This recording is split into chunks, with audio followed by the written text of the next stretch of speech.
People, what's happening? Welcome back to the channel and welcome to another edition of the Opposition Preview. First things first, make sure you smash the like, subscribe if you're new around here, and as always, leave your thoughts in the comments below.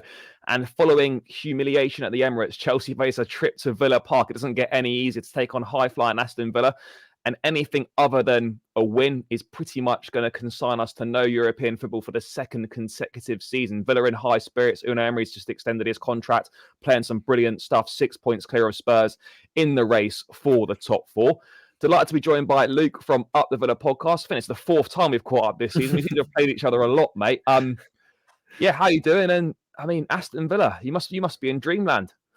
Yeah, mate, buzzing, and I feel bad. Do you know what I mean? Because like I'm going to be on here now, waxing lyrical about Villa, and Chelsea fans are like, we're having a mare. But yeah, we're doing fantastic, mate, and it just keeps getting better and better. Like the football's getting better. We're in the semi-final. Emery signed his contract extension, so yeah, mate, it's the best time I've ever had supporting Villa. Yeah, mate, I can imagine. Do you know what? And yeah, as much as it's hard for us, it is nice to see Villa doing well. Because I have to say, I think Villa are a massive football club, and the Premier League is definitely better having a strong Aston Villa, in my view. You touched on it there, mate. How important is it that Unai Emery signed that contract extension? Obviously, after the win against Bournemouth, he shut down a question in the press conference about links to the Bayern Munich job. He's signed, I think he's extended until 2027. How massive is that for the club? Because obviously the job that he's doing, the reputation that he's got, there are some big jobs available. His name undoubtedly is going to be linked to some of them. How massive is that for the football club that he's signed and committed to Villa going forward? Yeah, it's huge. I mean, from the outside, it's a massive deal. From the inside of a Villa fan, we kind of knew he was untouchable with what's happening inside our football club. Knowing the vibe, knowing the ambition of our owners. We've got Monchi, sporting director from Seville, who's come in and they've got a real good team and just the future so bright at Aston Villa. So we all know this. I kind of felt like he wasn't going anywhere anyway.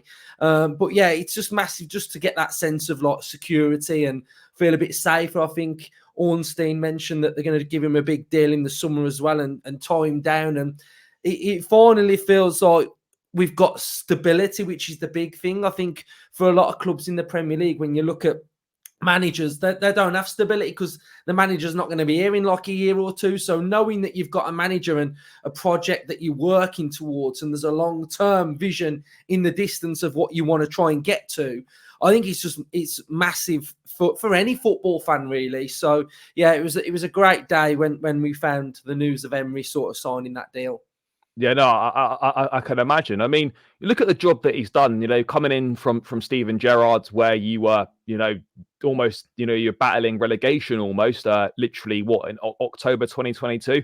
Yes, you've spent money and bought some players in, but what he's achieved with largely the same squad is phenomenal. A clear identity, tactics, everyone knows what they're doing, style of play.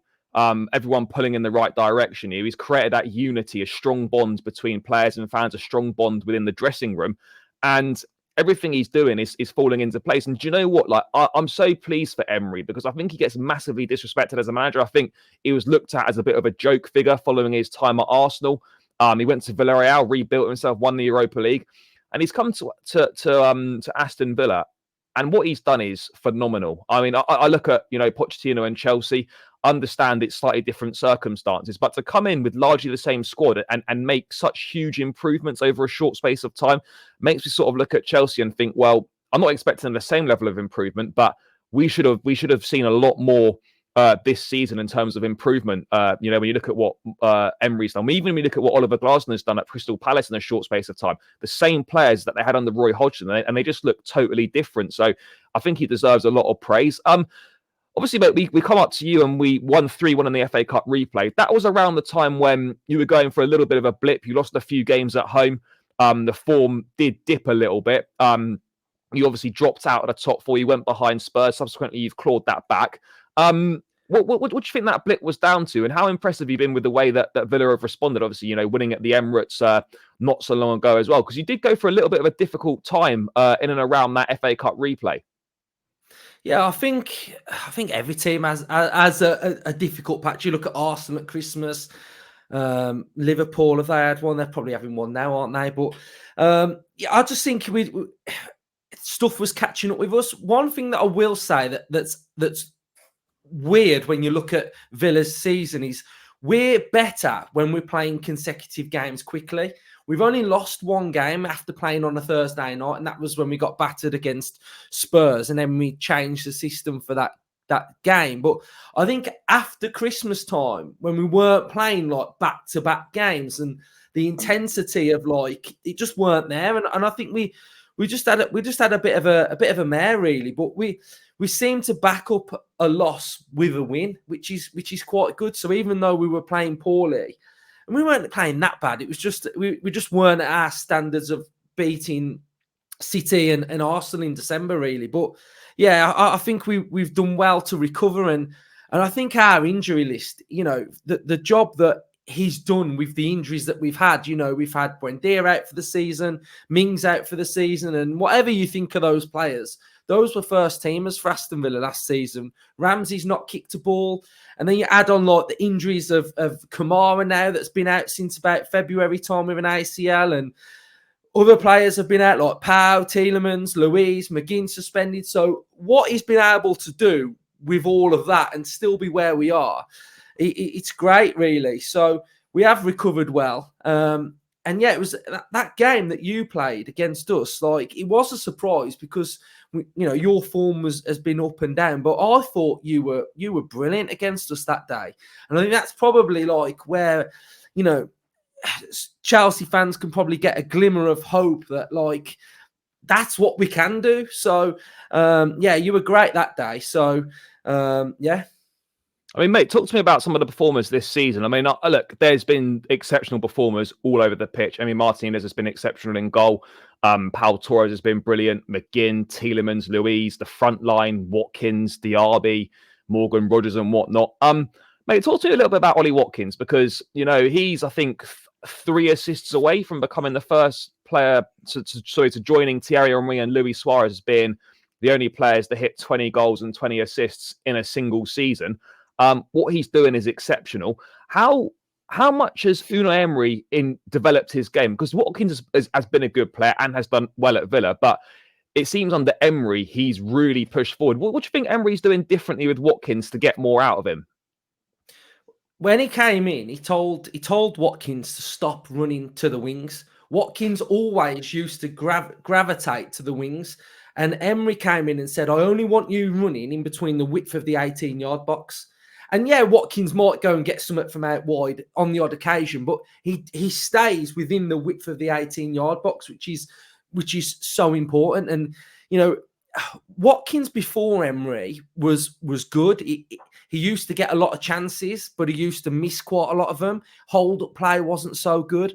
But under Unai Emery, he's literally transformed in. Like against Bournemouth, Watkins never scored, but that was probably one of the best performances he's ever done. His hold-up play was unplayable against Bournemouth because his hold-up play was great. He was just dragging defenders.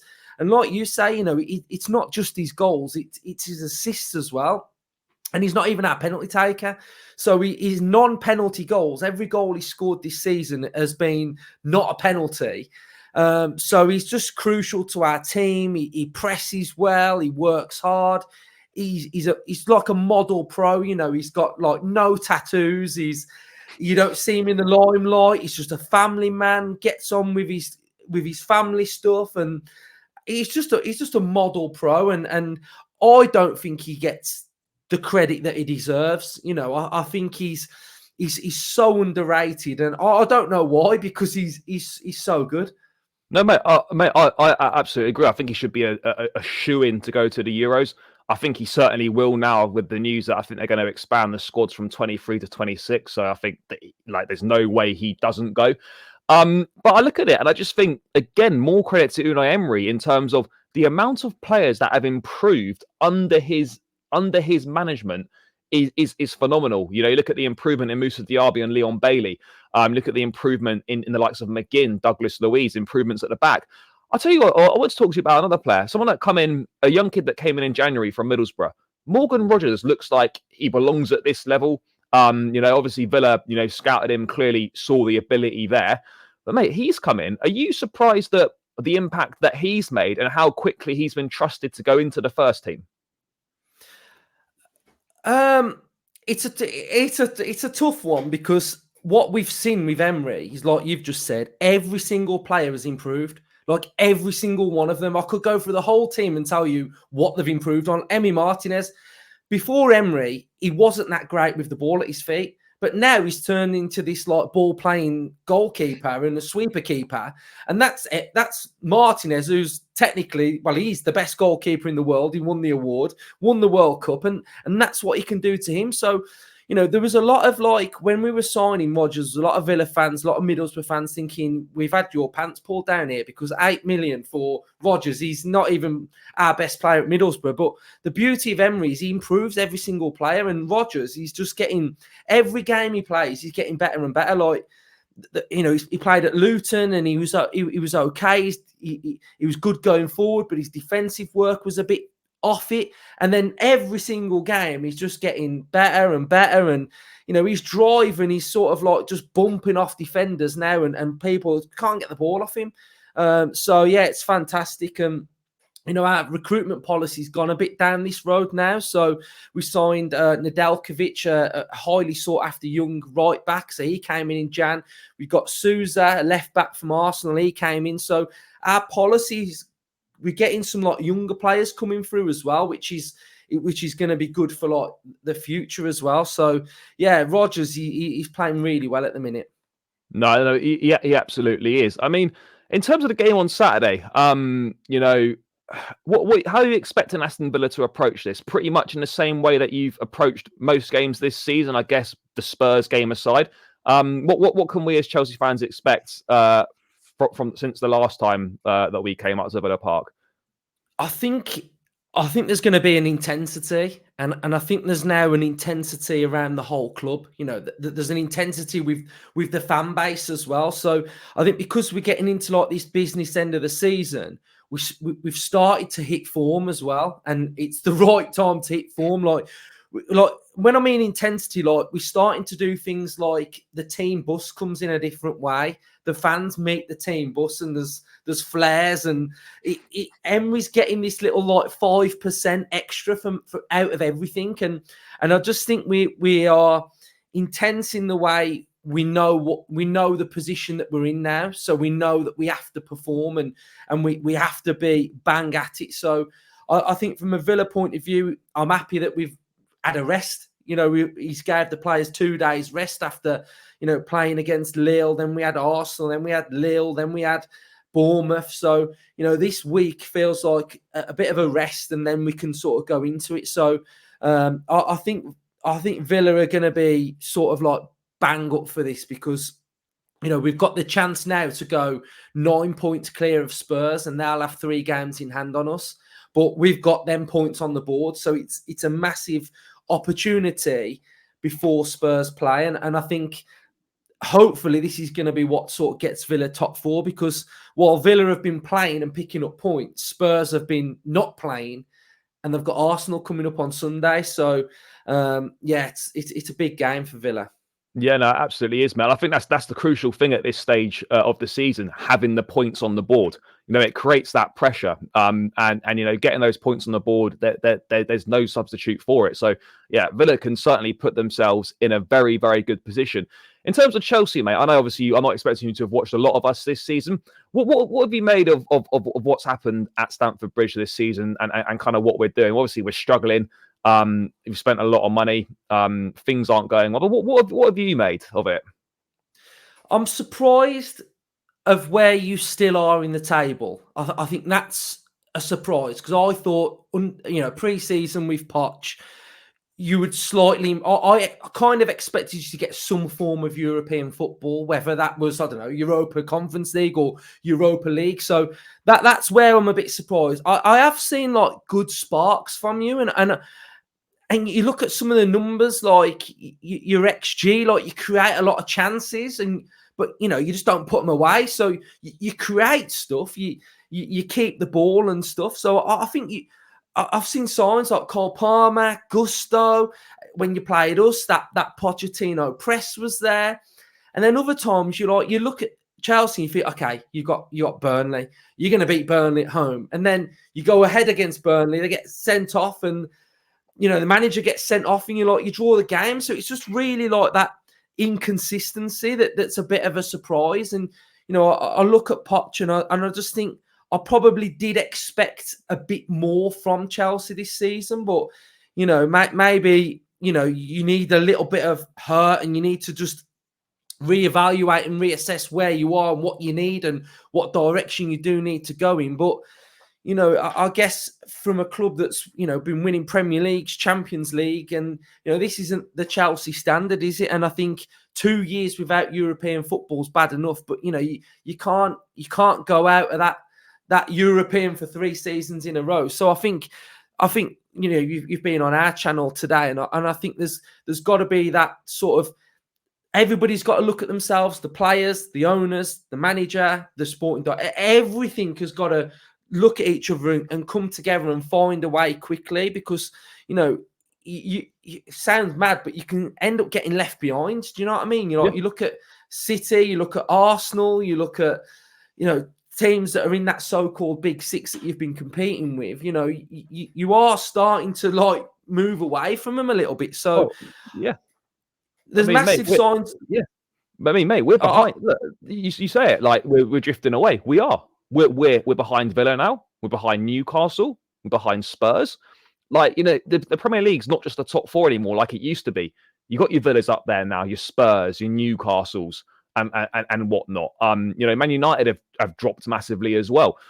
There is a danger that you become detached and you drift away from the group. There's no denying that whatsoever. And anything other than a win on Saturday night, I think will consign us to Europe, no European football for the 2nd season in a row, which would have disastrous consequences for everyone associated with the club. Now I just wanted to finish on if you do qualify for the Champions League, you've got a very good chance of winning the Conference League as well. Do you think Unai Emery's in with a shout of being named Manager of the Year? I know it tends to always go to the manager that wins the league, but if we're being brutally honest, with the resources and the job that he's done, if he sees it through, I don't see how anyone other than him could be considered Manager of the Year.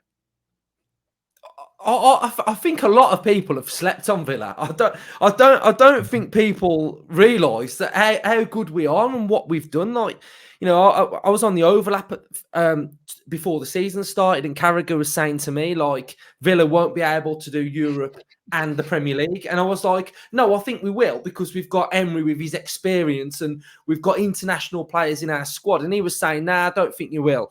So I think from that sort of Thursday to Sunday, and to still be there and to carry on what we did last season as well, I think it's a massive, massive achievement, and I do think he should win it, to be fair, because you hear about sort of the Postecoglou style at Spurs, and everybody wax lyricals about him, but they don't talk about Emery the same as to speak about Big Ange at Spurs. So I do, mate. I think he's done a really good job, and with players that aren't even technically, some of them aren't even his players, and he's improved them all. So I do think he should. And obviously, mate, there's 5-6 games to go. How do you expect the season to finish? Do you think it will be top 4 and the Conference League? Just the Conference League? Both? None? What are you thinking? And would you swap finishing 4th if it meant you won the Conference League? Which if you had to pick between the two, what would you rather have, the trophy or the top 4? I've said from day one, for this football club, we have to get in the top 4. For us to progress and for the money, the revenue, everything that it brings, we need Champions League football at our football club. So I've always been in that camp. I think when you ask that question, trophy or Champions League, as a selfish point of view, you'd love to see him lift the trophy. Yeah. But for me, I'm thinking for our football club. So I'd go Champions League. I think we will get Champions League. I think we're 6 points clear of them already. Look at the games they've got left. They've got Arsenal, City, Liverpool. They've got you guys. So hopefully you guys can do us a favour. And then they've got Burnley and Sheffield United. So, they're going in their last 5-6 games cold, having played no football for 2 weeks. I don't think that's a good position to be in. So yeah, I think we'll do it. And I said as well that Lille were the best team apart from Villa in the Conference League, and I think whoever won that game would go on to win it. And I think we'll probably go on to win it because they're a good team. And I think for people that sort of like don't think the Conference League's that good, that the standard of teams that we've played compared to West Ham last season is like night and day. We've played like Legia Warsaw, who are a decent team, Alkmaar. We've played Ajax, who are European giants. We've played Lille, who won the league in France a couple of years ago. So the teams that we've played in it this year have been probably like Europa League quality, and some of them have been playing in the Champions League a couple of years ago. So, we've had it tough in that competition. So, like I say, from the league and the Europe and the journey, we've done really well this year. No, mate, you absolutely had. I mean, I might have to keep an eye on the Conference League now because there's half a chance that we might be in it next season. So, but better keep half an eye on it. But yeah, mate, thanks so much for your time as always. Should be an interesting one on Saturday night for sure. I'd love us to get the win, but I've got zero confidence whatsoever, and I would probably expect us to get turned over. But in football, you just never know. But yeah, mate, if people want to check out what you guys do, where should they go? Yeah, YouTube, Up the Villa podcast. That's where you'll get all of our content. Yep, guys, make sure you check that out. Go and subscribe. Some great stuff over there. I'll tag it in the title and the description. And yeah, guys, we'll catch you again in another one soon.